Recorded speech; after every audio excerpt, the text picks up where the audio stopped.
I thought I'm going to just have a nice, clean, crisp, funky shop with a funky name, and that clients can come in and they can buy makeup, tanning products, eyelashes, ponytails, wigs, and all high quality goods at very affordable prices. We offer retail up the front and then a salon down the back. Girls have hair wardrobes today. They can have wigs, they can have hair pieces, they can have half hair pieces. They don't have to spend hours in the chair anymore. A lot of our girls do a whole head of extensions in an hour and a half. I've noticed that what they do is they keep coming back and add to their wardrobe, so the hair extension industry is booming. It goes back 4 generations. My grandfather, he taught my aunt, who was quite famous in this country, Nalette Obolinski. In the late 50s, she went to France to study alopecia. Her business was hairdressing. So we had to go to the salons at the age of 9 every Saturday school holidays. So that's really how it started. I was in America about 20 years ago, and they were just starting hair extensions in New Orleans. And there was a man there that invented hair extensions, and he had a school there. So that's when I started. I was so interested, and I couldn't believe that these hair additions were for all the celebrities.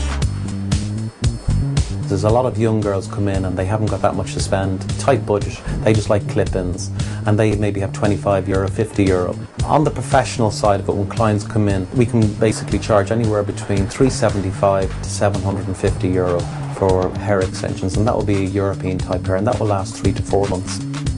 This is the strand by strand method. What we do is we take small amounts of strands of the client's hair, and then we add exactly the same amount of extension hair, and then we bond it together, and that's what makes an extension. Extensions aren't damaging to the client's hair. What is damaging is if your extensionist isn't fully qualified. I started to get hair extensions a couple of years ago because I cut my hair. My hair used to be this length, and I cut my hair shorter. I kind of regretted it, so I started to get hair extensions, and I just really like them because they make my hair really full, and once the care put in today, just feel really natural.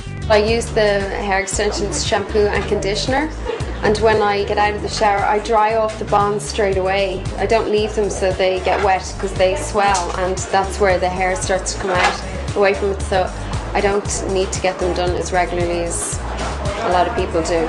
The length and all okay for you? Perfect, yeah. So if you curl that now, it'll jump up a little bit. So. Dolores and myself opened the business in Baggot Street in 2003. Last year we decided we needed to maybe expand and not be as one-dimensional in the business. About 18 months ago the business took a bit of a downturn when Victoria Beckham decided to get a bob, and straight across the board just dipped nearly 50%. So out of that we said, let's not be as one-dimensional in our business, and let's start going into different aspects of beauty and maybe add a dimension of retail. I've decided that the businesses I'm going to focus on will be makeup, nails, eyelashes and hair. We buy in quantity, and I buy in large quantity, so I get very good prices. If you was to give you a typical example, would be, as you saw today, makeup brushes. We'd be selling them for nearly €10, and they'd be like oats hair or sable hair, high quality, where in other places they might be €50. Eyelashes are €5, and these are the same quality as you will buy up the road for €20. So we have opened up 2 shops in Dublin this year, and one in Dame Street beside the Olympia Theatre, and the other one in Wicklow Street. Is there any chance Danny can do Kenny? That's a very, very good idea. We would do probably 5 to 6 ladies a day with extensions. In the hair replacement, I would just do 2, maybe 3 a day at the most. Upstairs we have the salon for the glamour, and then we have downstairs for the hair replacement. Are you ready to go?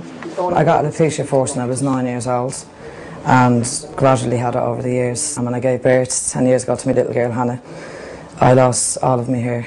Living with alopecia, people say it's cosmetic, and to look at the person who has the alopecia, it's easy to say that, but when you actually have it yourself, it's psychological torture. You lose your self-esteem, your self-confidence, because you're so conscious of what you look like and what other people judge you for what you look like. So what we design is, we design a mesh, a very, very fine mesh.